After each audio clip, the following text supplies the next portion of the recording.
সরকারকে দ্রুতই ক্ষমতা ছাড়তে হবে।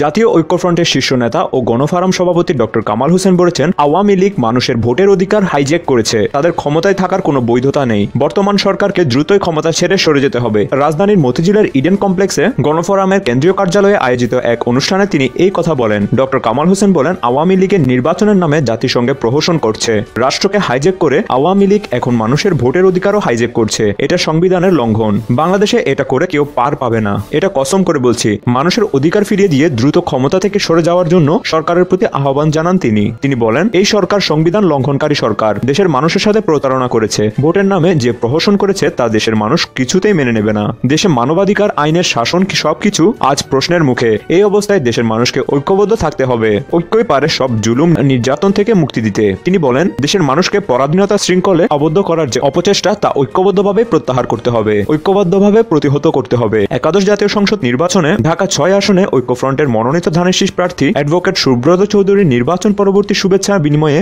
গণফোরামের উদ্যোগে এই সভা অনুষ্ঠিত হয়। এবার ভিন্ন প্রসঙ্গ। এরশাদের রক্তে হিমোগ্লোবিনের সমস্যা, রক্তে হিমোগ্লোবিন ও যকৃতের সমস্যা নিয়ে উন্নত চিকিৎসা নিতে রবিবার দ্বিতীয় দফায় সিঙ্গাপুর যাচ্ছেন জাতীয় পার্টির চেয়ারম্যান হুসাইন মোহাম্মদ এরশাদ। জাতীয় পার্টির দপ্তর সম্পাদক সুলতান মাহমুদ শনিবার এই তথ্য নিশ্চিত করেন। তিনি বলেন, রোববার দুপুর 12:30টার দিকে স্যার সিঙ্গাপুরের উদ্দেশ্যে যাত্রা করবেন। এরশাদের শারীরিক অবস্থা খুব ভালো নেই জানিয়ে তিনি বলেন, স্যারের সাথে তার এক ভাই ও একান্ত সচিব খালেদ আক্তার যাবেন। কদিন আগে এরশাদের ভাই ও জাতীয় পার্টির কো চেয়ারম্যান GM কাদের জানিয়েছেন, সিঙ্গাপুরের চিকিৎসা অসম্পূর্ণ রেখে নির্বাচনের আগে দেশে ফিরে এসেছিলেন এরশাদ। সিঙ্গাপুরের চিকিৎসকদের পরামর্শের অপেক্ষায় ছিলেন তারা। পরে চিকিৎসকদের সাথে কথা বলে এরশাদকে আবার সিঙ্গাপুরে নিয়ে যাওয়া হচ্ছে বলে জানান সুলতান মাহমুদ। গত শুক্রবার এরশাদ এক ঘোষণাপত্রে জানিয়েছে, তার অনুপস্থিতিতে তার ভাই GM কাদের দলটির চেয়ারম্যানের দায়িত্ব পালন করবে। গত 6 জানুয়ারি আইন প্রণেতা হিসেবে শপথ নেন এরশাদ। তবে তিনি এসেছিলেন হুইল চেয়ারে চড়ে। ভোটে 22টি আসনে জয়লাভ করা জাতীয় পার্টি এবার সংসদে প্রধান বিরোধী দলের ভূমিকায় থাকার কথা জানিয়ে এরশাদ বলেছেন, এবার তিনিই হবেন বিরোধী দলীয় নেতা। GM কাদের হবেন দলটির উপনেতা। দলের মহাসচিব মশিউর রহমান রাঙা থাকবেন দলটির চিফ হুইপের ভূমিকায়। আগামী 30 জানুয়ারি একাদশ জাতীয় সংসদ নির্বাচনের প্রথম অধিবেশন শুরু হলেও তাতে এরশাদের যোগদানের সম্ভাবনা সামান্যই বলে মনে করছেন দলটির সিনিয়র নেতারা। এবার ভিন্ন প্রসঙ্গ। পরাজয় ঢাকতে আওয়ামী লীগের বিজয় উৎসব। মির্জা ফখরুল 30 ডিসেম্বর নির্বাচনে ভোট কারচুপি করে জনগণের দৃষ্টি সারাতে ক্ষমতাসীনরা বিজয় উৎসব করছে বলে মন্তব্য করছে বিএনপির মহাসচিব মির্জা ফখরুল ইসলাম আলমগীর। শনিবার সকালে শহীদ রাষ্ট্রপতি জিয়াউর রহমানের মাজারে পুষ্পমাল্য অর্পণের পর সাংবাদিকদের প্রশ্নের জবাবে বিএনপি মহাসচিব এসব মন্তব্য করেন। তিনি বলেন, এই উৎসব হচ্ছে তাদের অর্থাৎ আওয়ামী লীগের যে পরাজয় তাকে ঢেকে দেওয়ার জন্য, পরাজয় থেকে মানুষের দৃষ্টি অন্যদিকে সরানোর জন্য। আজকে এক ভয়াবহ ভোট ডাকাতির মধ্য দিয়ে তারা যে ক্ষমতা দখল করে নিয়েছে তার সেই উৎসব পালন করছে দলটি। তিনি আরো বলেন, 30 ডিসেম্বর তো গণতন্ত্রের পরাজয় হয়েছে, আওয়ামী লীগের সবচেয়ে বড় পরাজয় হয়েছে, কারণ তারা জনগণ থেকে সম্পূর্ণ বিচ্ছিন্ন হয়ে গেছে। মির্জা ফখরুল ইসলাম আলমগীর বলেন, গণতন্ত্রের প্রতি আওয়ামী লীগের কোনো শ্রদ্ধা নেই। গণতন্ত্রের কথা তারা মুখে বলে কিন্তু বিশ্বাস করে না। অতীতে একইভাবে দলটি 1975 সালে একদলীয় বাকশাল প্রতিষ্ঠা করেছিল।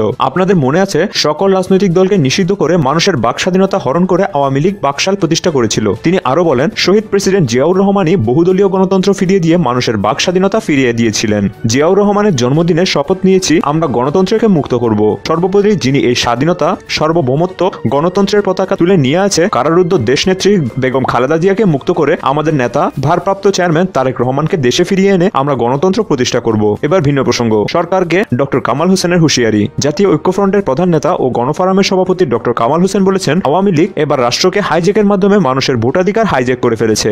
এরপরই তিনি হুঁশিয়ার দেন, এটা সংবিধানের লঙ্ঘন। কসম করে বলছি, বাংলাদেশে এটা করে কেউ পার পাবে না। শুক্রবার সন্ধ্যায় রাজধানীর মতিঝিলে গণফোরামের কার্যালয়ে ঢাকা 6 আসনে ঐক্যফ্রন্টের পরাজিত প্রার্থী সুব্রত চৌধুরীর নির্বাচন পরবর্তী শুভেচ্ছা বিনিময় সভায় ডক্টর কামাল হোসেন এই হুঁশিয়ারি দেন। তিনি মানুষের অধিকার ফিরিয়ে দিয়ে দ্রুত সরে পড়ার জন্য সরকারের প্রতি আহ্বান জানান। একই সঙ্গে দেশের মানুষকে পরাধীনতা শৃঙ্খলে আবদ্ধ করার অপচেষ্টা ঐক্যবদ্ধভাবে প্রতিহত করার ঘোষণা দেন ডক্টর কামাল হোসেন। এবার ভিন্ন প্রসঙ্গ। ঘুরে দাঁড়াতে কি পারবে বিএনপি? একাদশ জাতীয় সংসদ নির্বাচনের পর বাংলাদেশের রাজনীতি কোন ধারায় চলবে, সরকারের বিভিন্ন পদক্ষেপের সাথে সমন্বয় করে বিএনপি কিভাবে ঘুরে দাঁড়াবে দলটির নেতাকর্মীদের কাছে, সেটিই এখন প্রধান আলোচ্য বিষয়। গত 12 বছর ধরে বিএনপি ক্ষমতার বাইরে। আওয়ামী লীগ নেতৃত্বাধীন মহাজোট ব্যাপক শক্তিমত্তা প্রদর্শন করে তৃতীয় মেয়াদের রাষ্ট্র ক্ষমতায়। গত 12 বছরে বাংলাদেশের রাজনীতিতে ভেতর থেকে বহু পরিবর্তন ঘটে গেছে। ঐতিহ্যগত রাজনীতির যে ধারা যুগের পর যুগ চলে আসছে, এখন আর তা নেই। কর্মসূচি ভিত্তিক যে রাজনীতি বাংলাদেশের স্বাধীনতার আগে পরে জনগণ দেখেছে, সেসব এখন বাসি হয়ে গেছে।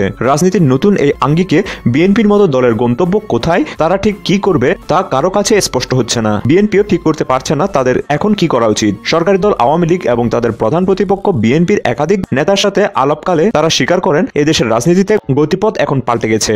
আন্তর্জাতিক চাপ, সুশাসন, গণতন্ত্র এসব নিয়ে সমাজ কাঠামোর ভেতর যে চিন্তাভাবনা যুগের পর যুগ চলছে তা এখন অনেকটাই অকার্যকর হয়ে পড়েছে। নিয়ন্ত্রণমূলক রাজনীতির নতুন সংজ্ঞায় গণতন্ত্রের নবযাত্রা শুরু হয়েছে। এখানে উন্নয়নী রাজনীতির লক্ষ্যে বিবেচিত হচ্ছে। বিএনপির মতো ক্ষমতাকেন্দ্রিক রাজনৈতিক দল এখানে খুব কমই করার আছে। এখানে জনসমর্থন বিবেচনা করে করার সুযোগও সীমিত হয়ে পড়েছে। বাংলাদেশ এখন উদার গণতান্ত্রিক দেশের পরিবর্তে উন্নয়নমূলক রাজনীতি চর্চাকে প্রাধান্য দিচ্ছে। চীন, মালয়েশিয়া সহ নিয়ন্ত্রণমূলক রাজনীতি চর্চাকারী কয়েকটি দেশ এক্ষেত্রে মডেল। রাজনীতির নতুন এই রূপ নিকট অতীতে বাংলাদেশে কখনোই ছিল না। সরকারের মতের বাইরে মুক্তভাবে কোনো কিছু চিন্তা করার অবকাশ এখানে খুবই কম। নির্বাচনের ফলাফল বিএনপির বিপক্ষে যাওয়ার পর এ নিয়ে জোর আলোচনা চলছে। সূত্র জানিয়েছে বিএনপির নেতৃত্বাধীন 20 দলীয় জোট কিংবা ঐক্যফ্রন্টের জনসমর্থন আছে, কিন্তু সে জনসমর্থন কাজে লাগানোর মতো কোনো শক্তি কিংবা মেকানিজম তাদের নেই। ফলে তারা যে কৌশলে অগ্রসর হতে চাইছে তা পর মুহূর্তেই অকার্যকর হয়ে পড়ছে। তাছাড়া রাষ্ট্রযন্ত্রের সকল অর্গানই এমনভাবে সরকারের আনুগত্য করছে যে তাদের কোনো পদক্ষেপই বাস্তবায়নের সমস্যা হচ্ছে না।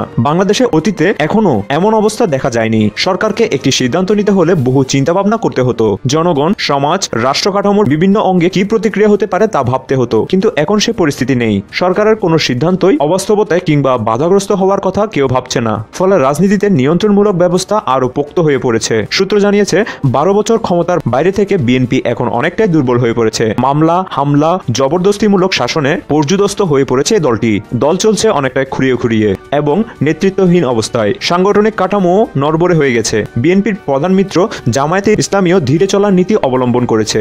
এবারের নির্বাচনে বিএনপি বিদেশিদের উপর অনেকটাই আশা করেছিল, যা তারা একটি অবাধ সুষ্ঠু নির্বাচনের জন্য কার্যকর চাপ প্রয়োগ করবে। আর সুষ্ঠু নির্বাচন হলে তারা ভালো ফলাফল পেতে পারবে, কিন্তু কোনো চাপই কার্যকর হয়নি। নির্বাচনে আওয়ামী লীগ আগের চাইতেই ভালো করেছে। সরকার দক্ষিণ পূর্ব এশিয়ার প্রধান দুই শক্তি ভারত ও চীনকে সমান্তরালভাবে অবস্থায় নিয়ে পুরো পরিস্থিতি সামাল দিয়েছে, যা বিস্ময়করী শুধু নয়, অভাবিত। নির্বাচন নিয়ে আমেরিকা, ইউরোপ, ইউনিসেফ সহ কয়েকটি দেশ উদ্বেগ জানিয়েছে, কিন্তু এই উদ্বেগের বাস্তব মূল্য কতটুকু সে প্রশ্ন উঠেছে। নির্বাচনকে কেন্দ্র করে বিএনপি এবং তার মিত্ররা যুক্তরাষ্ট্র, ভারত সহ শক্তিধর রাষ্ট্রগুলোর সাথে যোগাযোগ বৃদ্ধি করেছিল, কিন্তু সেই যোগাযোগ শেষ পর্যন্ত কার্যকর কোনো ফল বয়ে আনেনি।